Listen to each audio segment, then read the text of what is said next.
নমস্কার বন্ধুরা, আমি রূপসা হালার আর্ট চ্যানেলে তোমাদের সবাইকে স্বাগত জানাই। চলো আজ একটি পার্বতী মা তার সাথে ছোট্ট গণেশ ঠাকুর বানানো যাক। প্রথমেই বানানোর জন্যে একটি কাদার প্লেট বানিয়ে নিতে হবে। কাদার প্লেট বানানো হয়ে গেলে একে একে পা বসিয়ে নিতে হবে। পায়ের অংশ বসানো হয়ে গেলে একে একে আমি ফিগারটাকে বসিয়ে নেব। এবার আমি শাড়ির খাঁজগুলোকে দিয়ে নেব।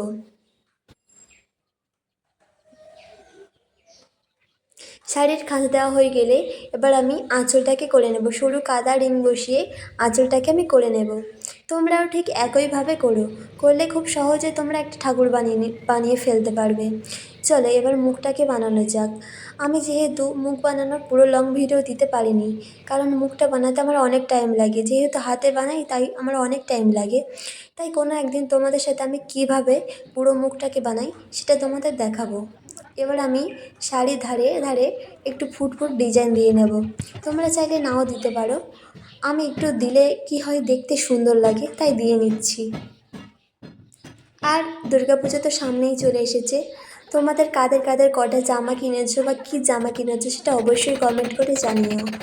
এবার আমি হেয়ারটাকে করে নেব।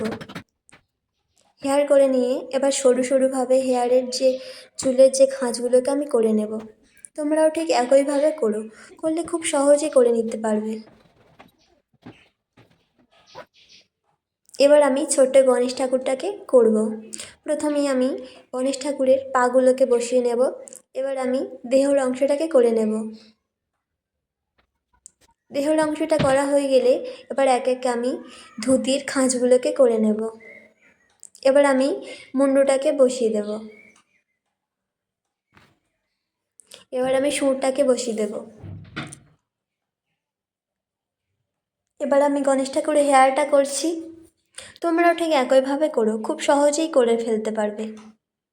আমি আমার ভিডিওতে খুব কঠিনভাবে কোনো কিছু করি না, খুব সহজভাবেই তোমাদের দেখাই, যাতে তোমরা খুব সহজে তোমরা বাড়িতে করে ফেলতে পারো। এবার আমি আগে থাকতে দুটো হাত বানিয়ে নিয়েছি। বানিয়ে নিয়ে এবার হাতগুলোকে আমি বসিয়ে দেব।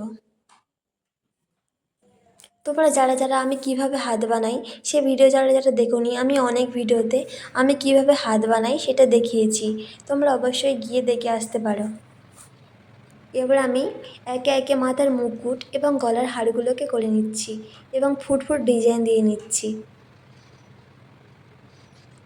ফুটফুট ডিজাইনগুলো আমি কেন দিই, দিলে একটা দেখতে সুন্দর লাগে তাই দিই। তোমরা চাইলে নাও দিতে পারো, রং দিয়ে কোনো ডিজাইন করে দিতে পারো। এবার আমি দুর্গা মার টিকুলিটাকে করে নিচ্ছি। দুর্গা মানাই পার্বতী, যেই পার্বতী সেই দুর্গা। এবার আমি প্লেটটার উপরে একটু ডিজাইন করে নিচ্ছি। রেডি হয়ে গেছে আমার দুর্গা ঠাকুর এবং ছোট্ট গণেশ ঠাকুরকে। আর আমার বানানো ছোট্ট দুর্গা ঠাকুর এবং গণেশ ঠাকুরকে তোমাদের কেমন লাগলো অবশ্যই কমেন্ট করে জানিও। ভালো লাগলে লাইক করে দিও। আজ এই পর্যন্ত, দেখা হচ্ছে পরের ভিডিওতে।